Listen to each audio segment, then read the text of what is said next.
वंदे मातरम दोस्तों, स्वागत है आपका फिर से एक नए सवाल के साथ। आज हम बात करेंगे प्रश्नावली 3.5 के प्रश्न संख्या 4 के बारे में। इसमें हमसे पूछा गया निम्न समस्याओं में रैखिक समीकरण के युग्म बनाए और उनके हल किसी बीजगणितीय विधि से ज्ञात कीजिए। यहाँ पर ब्रैकेट में दिया गया है यदि उनका अस्तित्व हो। मतलब हमें पहले क्या करना है, ये जो समय दिया गया है प्रश्न, इसमें कुल 5 प्रश्न दिए गए हैं। इन प्रश्नों को पहले इन सब को पढ़ करके उसे समीकरण के रूप में रूपांतरित करना है, फिर उस समीकरण का गणितीय विधि बीजगणितीय विधि से हल करना है।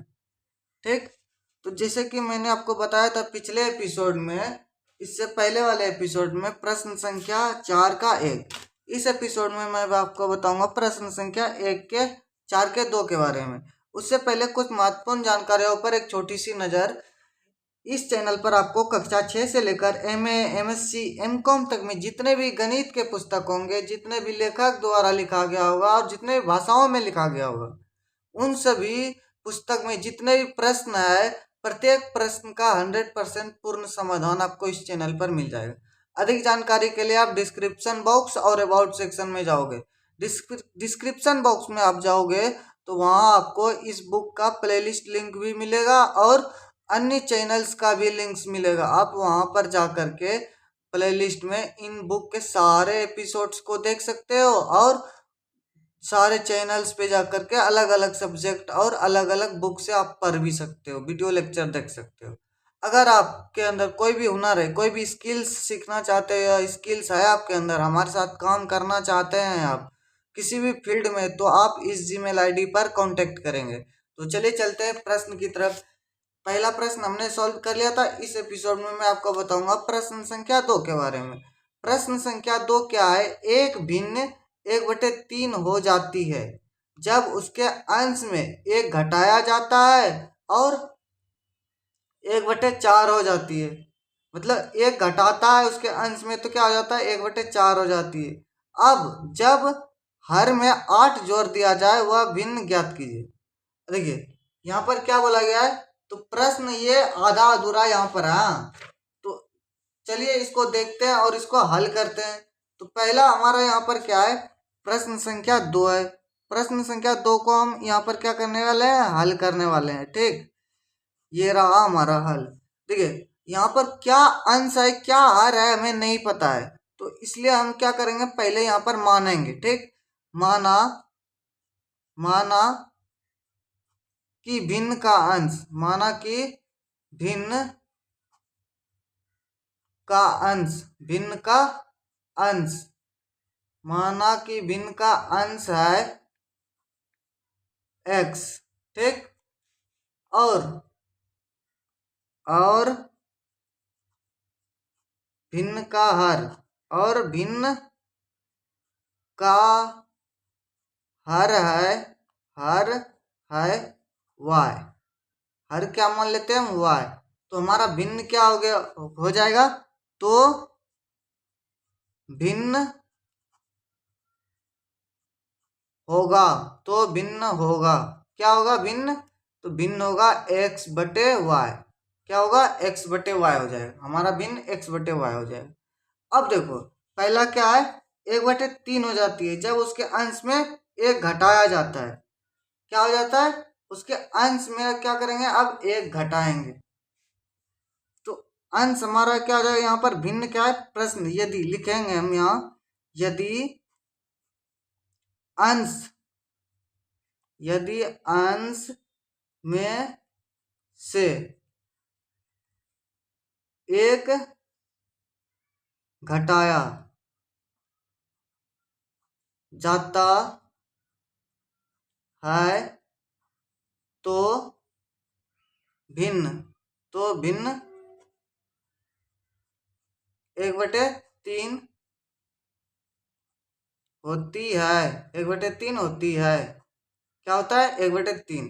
अब देखो यहाँ भिन्न हमारा क्या है, x/y, x/y।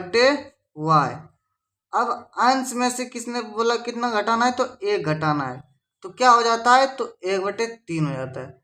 अब देखो ये दोनों तरफ भिन्न हो गया, अब इसे तिर्यक गुणन से क्रॉस मल्टीप्लिकेशन करेंगे, क्योंकि y से 3 कटेगा नहीं और इससे भी अंश में अंश नहीं कटेगा, हर में हर नहीं कटेगा। तो हम क्या करेंगे, तिर्यक गुणन करेंगे। उसके लिए हम y को 1 से गुना करेंगे तो क्या हो जाएगा, यहाँ पर y हो जाएगा। और 3 से इसमें गुना करेंगे तो क्या हो जाएगा, 3x - 1। इस प्रकार से इसको हम इस प्रकार से भी कर सकते हैं, y खोलेंगे 3x - 3। अब देखो 3 को बराबर के इस तरफ ले लेते हैं और y को इस तरफ दे देते हैं तो क्या हो जाएगा यहाँ पर, तो 3x - y बराबर 4 बराबर कितना हो जाएगा, 3 हो जाएगा। ये हमारा समीकरण कितना हो गया, 1 हो गया। ठीक, अब देखो पुनः क्या बोला गया, तो पुनः यहाँ पर हमें बोला गया अगर हर में, पुनः यहाँ पर प्रश्न में क्या बोला गया, देखो और 1/4 हो जाती है, हर में 8 जोड़ दिया जाता है। मतलब जब इसमें क्या करते हैं, हर में 8 जोड़ते हैं तो 1/4 हो जाता है। कितना हो जाता है, 1/4। पुनः लिखेंगे अगर हर में 8 जोड़ा जाता है तो भिन्न कितना हो जाता है, 1/4 हो जाती है। कितना हो जाती है, 1/4 हो जाती है। अब देखो यहाँ पर क्या है, तो हर में 8 जोड़ना है। हमारा भिन्न क्या मान है, x/y मान है। y में कितना जोड़ेंगे, 8 जोड़ेंगे तो हमारा भिन्न क्या हो जाता है, 1/4 हो जाता है। अब देखो इसमें भी क्या करेंगे, तिर्यक गुणन करेंगे तो क्या हो जाएगा, 1 को इसके साथ गुना करेंगे तो y + 8 हो जाएगा। और यहाँ पर क्या हो जाएगा, 1 गुना 4 गुना x हो जाएगा तो कितना हो जाएगा, 4x हो जाएगा। अब इसको इस तरफ ले देते हैं, इस y को उस तरफ डाल देते हैं तो यहाँ पर क्या हो जाएगा, 4x - y बराबर 8। क्या हो जाएगा, माइनस, ये y को उस तरफ भेजे तो माइनस में हो गया, -y/8 बराबर 8। ये हमारा क्या हो गया, समीकरण 2 हो गया, समीकरण 2। अब देखो समीकरण 2 में से क्या करेंगे, समीकरण 1 को घटाएंगे।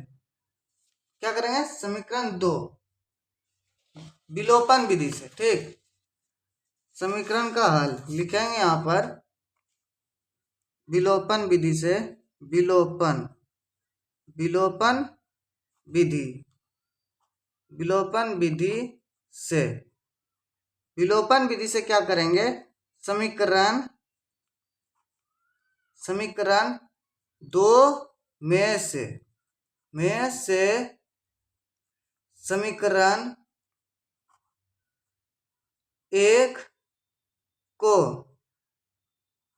घटाने पर, समीकरण 1 को घटाने को क्या करेंगे, घटा देंगे तो क्या आ जाएगा, यहाँ पर समीकरण 2 हमारा क्या है, 4x - y घटा कितना, तो घटा 3x - y, कितना 3x - y, 3x - y। अब देखो समीकरण 2 में बराबर 8 है और समीकरण बराबर में 3 है, 8 - 3। अब क्या करेंगे, ब्रैकेट को खोल देंगे, 4x - y - 3x और ये माइनस माइनस क्या जाएगा, प्लस में y। अब देखो बराबर 5, 8 में से 3 गया तो 5 बचा, ये प्लस में ये माइनस में कट गया। 4 में से 3x घटेगा तो क्या बचेगा, अपने पास x बचेगा। x बराबर कितना आया, तो 5 आया। अब देखो x का मान रखेंगे, x का मान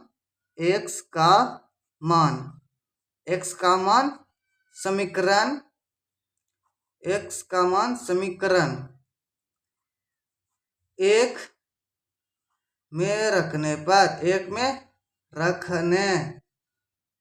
पर क्या करेंगे, समीकरण 1 में रख देंगे मान 3x माइनस वाई बराबर 3।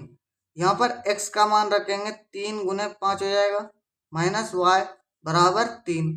अब देखो क्या करेंगे, 3 पचे 15, 15 माइनस वाई बराबर 3।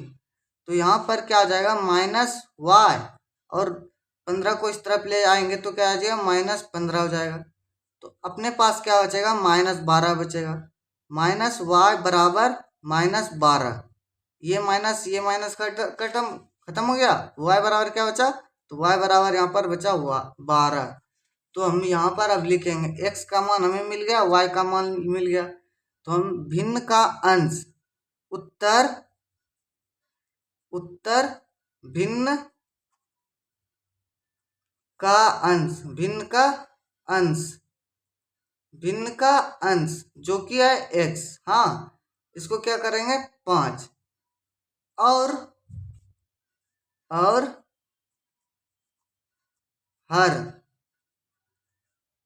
हर क्या है, y, इसको माने कितना माने, y का मान कितना आया, तो 12 आया, 12। तो भिन्न कितना आया, माने x बटे y। x हमारा क्या है 5 बटे 12, ये हमारा क्या हो गया, ये सारा हमारा आंसर हो गया। तो चलिए मिलते हैं एक नए एपिसोड में एक नए सवाल के साथ, तब तक के लिए धन्यवाद, वंदे मातरम।